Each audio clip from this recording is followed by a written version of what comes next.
La doctora Dolores de la Puerta es una gran experta en microbiota y referente en el estudio del eje intestino-cerebro.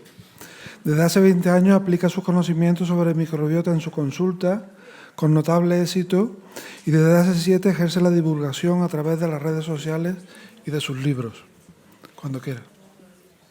Bueno, muchas gracias a todos por haber venido a este congreso y gracias a la organización por invitarme a dar esta ponencia del eje intestino-cerebro. Os voy a hablar de las principales vías de conexión mediadas por la microbiota y un poquito más, y los principales disruptores. Nada que contaros de qué es el eje intestino-cerebro, la comunicación del sistema nervioso central con el sistema nervioso entérico, mediado o facilitado por la microbiota para bien y para mal, como ahora veréis. La comunicación del cerebro con la microbiota interactúa por 3 caminos que después desarrollaré: la vía inmunitaria, la vía neuroendocrina y la señalización del propio sistema nervioso. Y la microbiota al sistema nervioso central lo que le facilita, lo que le posibilita es, en un primer momento, el neurodesarrollo, la modulación a lo largo, el primer momento de la vida, me refiero, el neurodesarrollo, la neuroinflamación a lo largo de toda la vida y la actividad del cerebro igualmente a lo largo de la vida. La microbiota como mediador activa las neuronas entéricas para estimular la síntesis de muchas moléculas neuroactivas, entre ellas los neurotransmisores, que tienen actividad tanto física como emocional, también inmunitaria. Ahora lo vamos a ver. La actividad física de esa conexión permite el normal funcionamiento del movimiento intestinal, de la musculatura lisa del intestino, la síntesis de enzimas, digestión, absorción de nutrientes, modula el umbral de inflamación y el umbral del dolor del paciente y cambia la producción de gas tanto en volumen, modula la producción de gas tanto en volumen como en el tipo de gas que se produce, que depende del patrón de microbiota, puede ser inofensivo completamente, que sea capaz de reabsorberse y reutilizarse, o un tipo de gases como puede ser el metano o el ácido sulfídrico, que son tremendamente irritantes, paralizadores de la pared, que nos dan mucha guerra. Eso con respecto a la actividad física de esta conexión. La actividad emocional conecta el eje intestino-cerebro con nuestros sentimientos, pensamientos, con la cognición, la socialización, los recuerdos, el comportamiento, el umbral y tolerancia del estrés, y esa punta de actividad inmunitaria que os decía, dependiente de la microbiota neuroactiva, que también, además de modular la producción de todos los péptidos neuroactivos y de todos los neurotransmisores, también esa microbiota neuroactiva es capaz de modular patrones de citoquinas. Las emociones, tanto las buenas como las malas, en señalización diferente, interactúan con la homeostasis intestinal, produciendo cambios significativos en la microbiota que modifica la producción, como hemos dicho, tanto de neurotransmisores como de citoquinas. ¿Cuáles son las rutas de conexión en esta comunicación del eje intestino-cerebro? Hemos hecho mención a la vía neural, endocrina e inmunitaria. Vamos a hablar de cada una de ellas. La vía neural, dependiente del sistema nervioso. Es las estructuras nerviosas que conforman esta vía neural del eje intestino-cerebro, son el sistema nervioso entérico, todos los nervios paravertebrales, el sistema nervioso autónomo protagonizado por el nervio vago y el sistema nervioso central. La vía endocrina, dependiente de metabolitos, 2 grandes grupos, los neurotransmisores y los ácidos grasos de cadena corta. Los neurotransmisores principales en esta vía endocrina son la serotonina, el ácido gamma aminobutírico, acetilcolina, dopamina, la histamina. El 90% de la serotonina, como sabéis, es de producción entérica. Son las neuronas entéricas donde tenemos el gran predominio de función y síntesis serotoninérgica, que es la serotonina, la molécula del neurotransmisor con mayor capacidad de interactuar con nuestro estado de ánimo. Y los ácidos grasos de cadena corta, principalmente acetato, propionato y butirato, también, además de su modulación, la capacidad que tienen de hacer modulación inflamatoria y trófica sobre el epitelio intestinal, también tienen una actividad neuroactiva. Se ha demostrado además que el butirato, que atraviesa barrera hematoencefálica, es capaz de señalizar a nivel central zonas que le posibilitan una actividad similar a algunos antidepresivos en esta ruta metabólica. Y la tercera vía es la vía inmunitaria. GALT significa tejido linfoide asociado al intestino. Esto forma parte del sistema inmune de mucosas. De hecho, la mucosa intestinal, en este contexto funcional que supone el sistema inmune de mucosas, es el capitán general, es la que rige, ¿vale? Entonces, la microbiota es clave en este entrenamiento, desarrollo y actividad inmunitaria intestinal, facilitando y permitiendo el normal funcionamiento de reconocimiento, diferenciación de tú qué eres, la capacidad que tiene el sistema inmunitario de diferenciar una molécula de la alimentación, un tomate, de un tóxico, antígeno, patógeno, capacidad de reconocimiento, esa tolerancia antigénica que es decidir el sistema inmunitario local frente a qué tiene o no que reaccionar una vez que se ha reconocido, y si hay que reaccionar, la capacidad que tiene de modular la respuesta inmunitaria, no quedarse en hipo ni hacer una hiperrespuesta.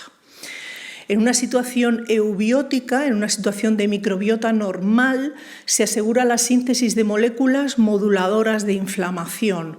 Una muy importante a nivel intestinal que mantiene esa homeostasis inmunitaria son los anticuerpos IgA locales.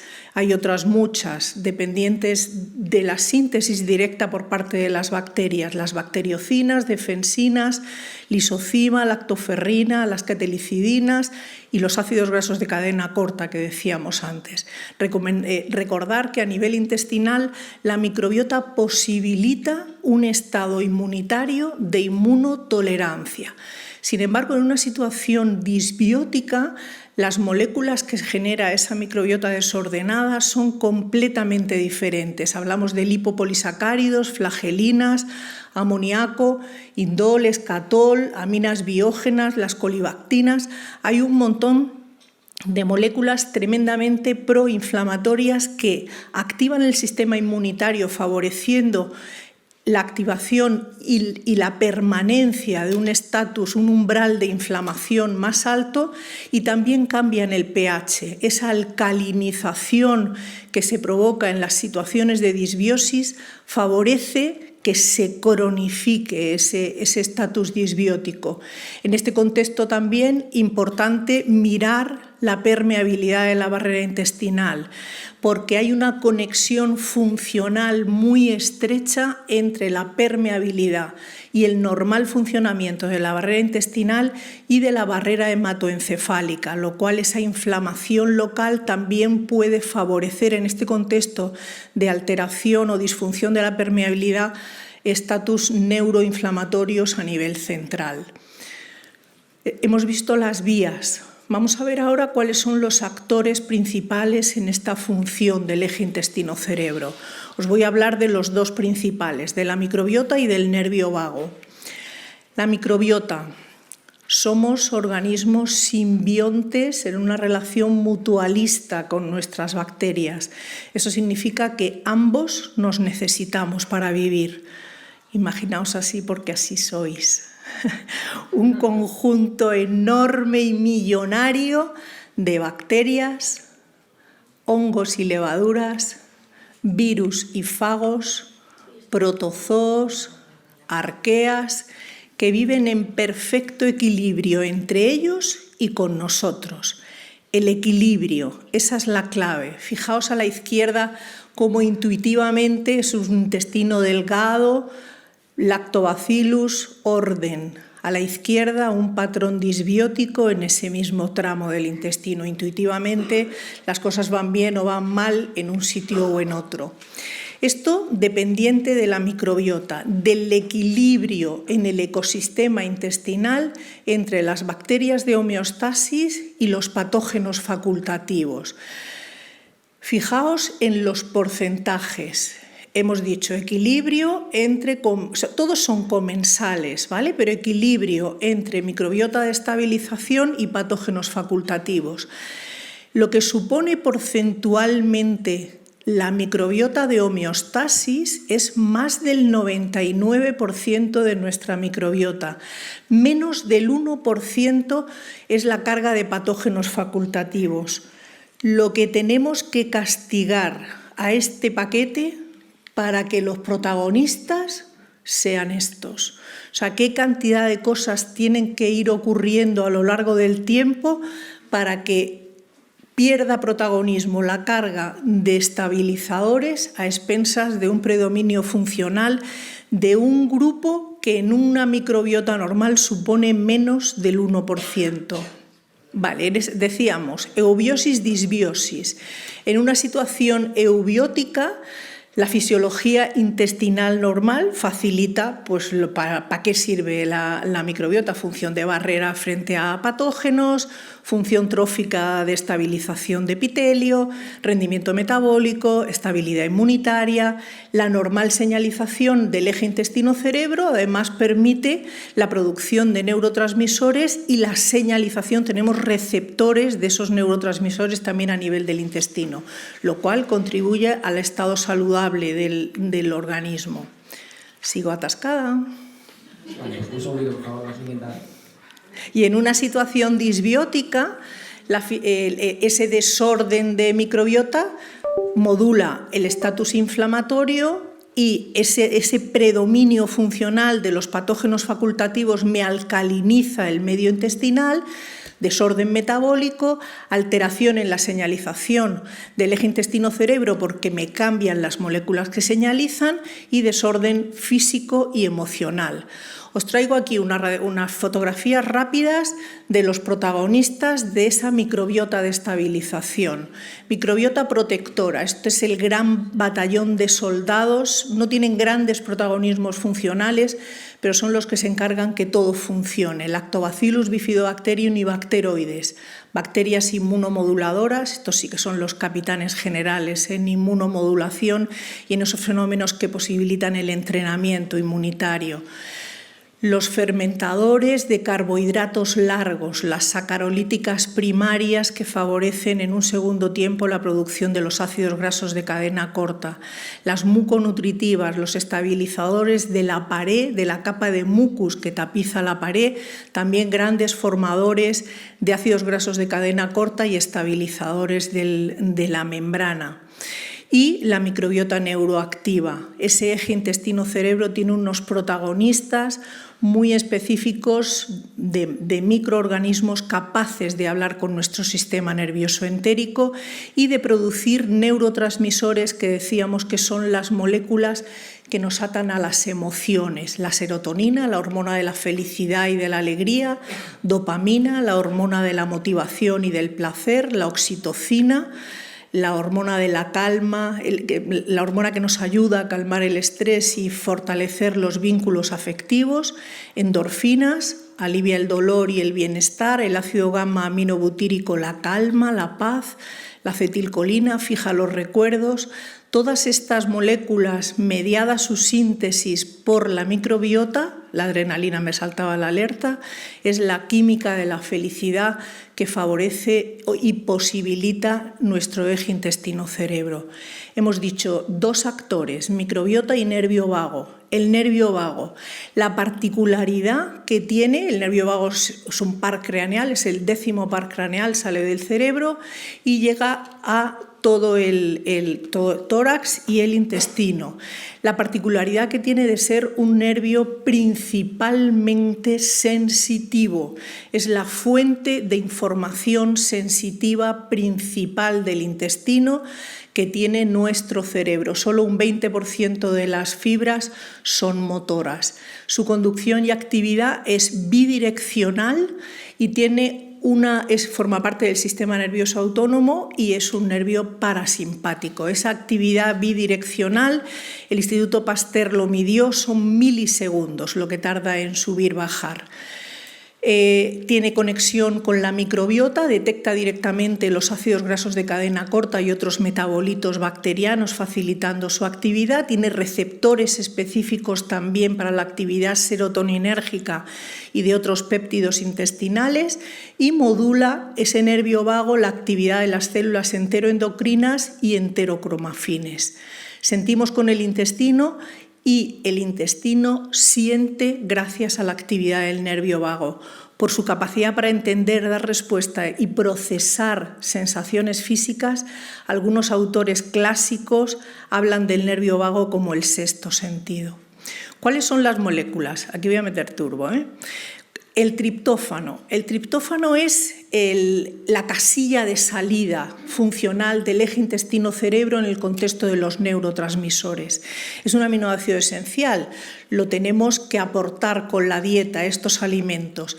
También hay triptófano en forma libre en la leche materna, uno de los puntales importantes en esa vía de conexión de la microbiota con el neurodesarrollo infantil. La microbiota sintetiza de triptófano durante la digestión de los alimentos, que es un precursor de muchos metabolitos. Triptófano, casilla de salida de 3 rutas. Me adelanto.